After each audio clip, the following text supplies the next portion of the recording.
So good afternoon everyone. I am Igo Aldemar, and for this afternoon I will be presenting the Tausug culture, beliefs, practices, and traditions. So, first, who are these Tausugs? The Tausug are one of the major Muslim ethno-linguistic group in the Philippines, primarily found in Sulu, Basilan, Tawi-Tawi, and some parts of Zamboanga.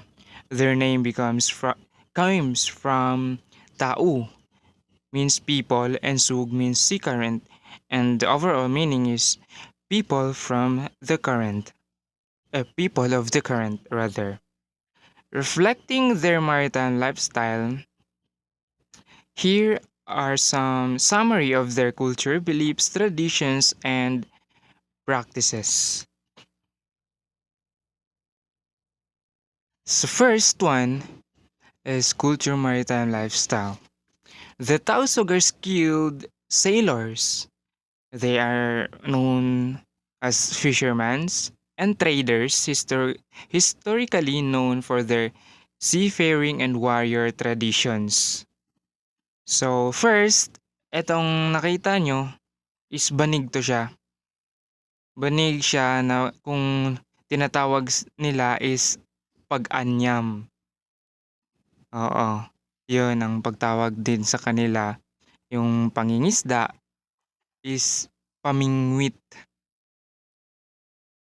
Tapos ang tawag sa mga traders sa kanila is mga pag-usaha. So yun. So let's proceed to the second one, which is wavering and craft. They produce colorful pisyabit, woven hand cloth, mats, and integrate brassware. So, di ko na include yung pisyabit. Ang pisyabit, ito yung ginagamit nila, which is traditionally ginagamit ito sa pangalay, ginagamit ito sa marriage, ginagamit din ito. And ginagamit din ito also in terms of parang sa war. Ginagamit nila ito. Pisyabit is part of their formal attire. So yun, itong mga nakikita nyo, ito yung karaniwan na ginagamit nila or ginagawa nila. For example, itong una is ginagawa nila to, for example, ginagawa nila to para may panglagyan ng, for example, ng mga bagay-bagay like mga isda, pwede, isabit lang nila, ganun. Ganon yung mga taga doon. For example, pag nasa bukid. Tapos, etong isa naman is tinatawag nilang pag-ukil. Ang pag-ukil is yan yung mga bagay na parang ginagawa nila ng style, ginagawa nila ng art through crafting. Ganon, parang ginagawa nila ng art through crafting. Gaya niyan, ginagawa nila ng disenyo. So, ganon. Tapos, proceed naman tayo sa ikatlo, which is dance and music. Traditional instruments include the kulintangan, gong ensemble, and gabang bamboo xylophone. Famous dances include pangalay performed during wedding and festivals. So, itong kulintangan na ito is parang pinapatunog siya o pinapatugtog siya gamit ang gong or kung tatawagin sa kanila is agong. Yan o, yung pangalawa. Yan. Gong or agong kung tatawagin sa kanila. And ito din yung ginagamit para sa pangalay, music para sa pangalay nung unang panahon. Oo. Yung kulintangan, marami silang mga sayaw. Actually, hindi lang kulintangan. Kulintangan lang yung, pangalay lang yung nakikilala, pero may isa pa talaga, which is kung tatawagin sa kanila is bula-bula. Yun. bula-bula. Wala nang nagpa-practice nun ngayon. Like, kokonti na lang talaga pag taga-bukid, kokonti na lang talaga. Yung bula-bula is papagsabayin yung music ng kulintangan saka yung parang may kawayan sa sa kamay nila, tapos papagtunugin nila, like itotono nila dun sa kulintangan. Ganun yung bula-bula, tapos dalawang tao yun, which is lalaki at babae. Parang pangalay lang din, pero itong pangalay is na 'to, yung una talaga is bula-bula. Tapos hindi nakilala yung bula-bula, dumating si pangalay, which is mas madali kasi yung pangalay. Wala siyang dadalhin, walang combination of sound. Kasi yung bula-bula, iko-combination mo yung sound, parang itotono mo yung sound ng marang may piece of kawayan sa kamay mo dun sa kulintangan. So medyo mahirap siya. Kaya ayun, yun yung nakilala is yung pangalay. And ito namang gabang dito. Itong gabang na to is kwanta siya. Sabi nga dito, bamboo xylophone, 'di ba? Ano to siya, parang mga kawayan na parang ginawa siya na parang shape na barko. Hindi ko lang na-include. Parang shape na barko, tapos lalagyan mo sa taas ng mga piece of kawayan. Tapos yun, papagtunog-tunugin na nila, pero hindi pare-pareho yung yung haba ng kawayan, para hindi pareho din yung tunog. Saka hindi pareho hindi siya dikit talaga, hindi siya dikit. Mamartilyuhin mo lang ng gamit ang nails, pero hindi mo siya like literally na ididikit doon. Dapat maangat siya, pero nakadepende sa tunog. Medyo mahirap 'yan gawin. Ganon, yun yung bamboo xylophone kung tatawagin sa kanila. At yung agong naman is na-explain na din natin. And etong pangalay na to kasi, ito din yung mga actually lahat to siya, pine-perform to siya sa weddings and festivals. Tama. Yung agong, gagamitin din siya, yung gongs or kulintangan. Actually, yung gong, kulintangan, to siya, yung gong is yung malaki, tapos yung gong is yung maliit. Kung makikita mo yun, yung mga maliliit na parang tinutugtog na naka-blue doon, yun yung kulintangan kung tatawagin sa kanila. Tapos yung gong, yun yung malaki.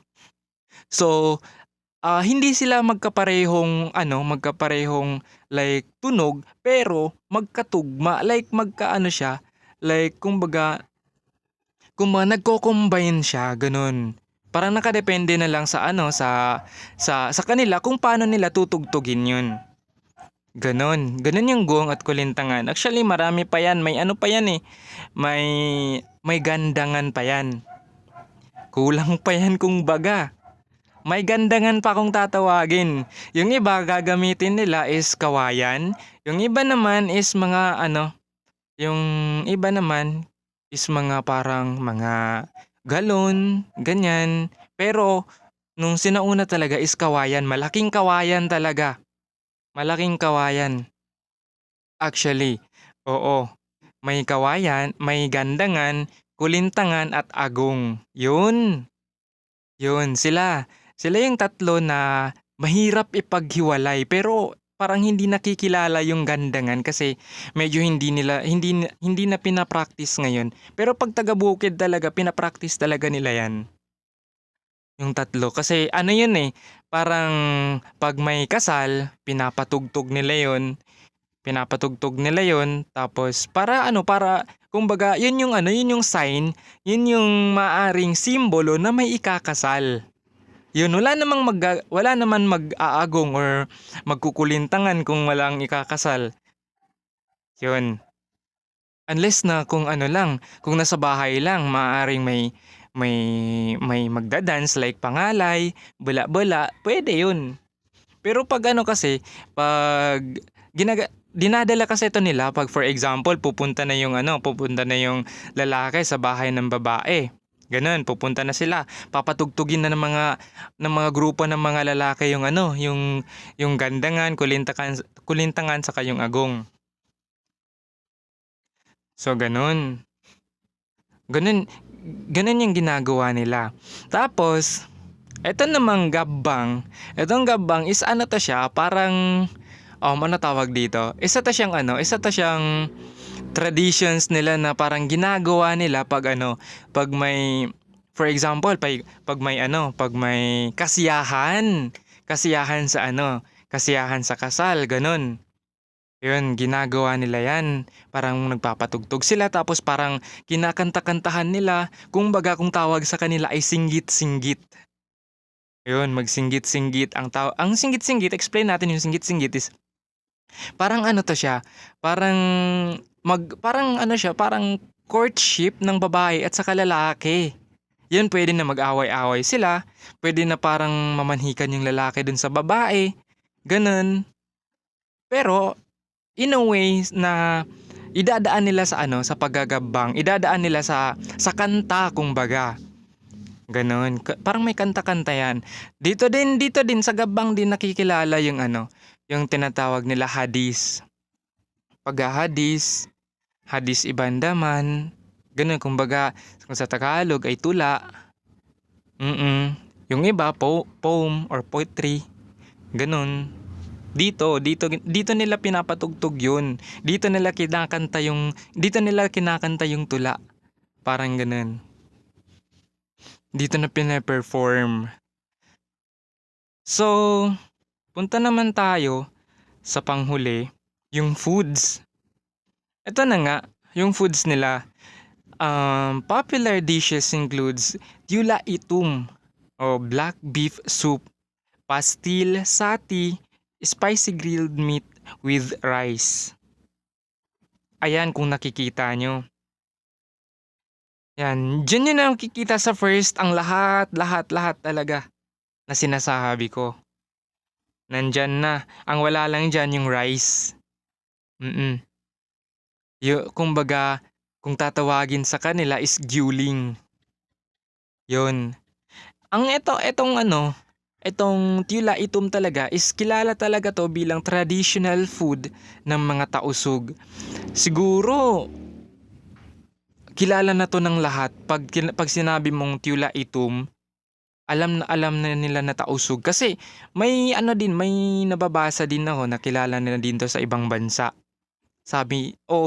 May nababasa na din ako sa social media. May nakikita na din ako sa mga videos doon sa social media na mga tausug na nakapunta na ng labas sa bansa natin is kilala na din daw to bilang tausug recipe. Yun. So, etong tila itom na to, pwede siyang isa siyang baka. Ang paggawa naman yan is, di naman mahirap yan eh. Kaya siya nagiging itim is may parang susunugin kang tawag dito, coconut. Yun. Hindi siya buko. May basta coconut. Yun. Susunugin mo siya. Susunugin mo talaga siya. Susunugin mo siya tapos lalagay mo dun. Kaya iitim siya. Kumbaga, hindi naman siya maitim kung hindi susunugin yung coconut na yun. Yan lang. At salamat po. Magsukul.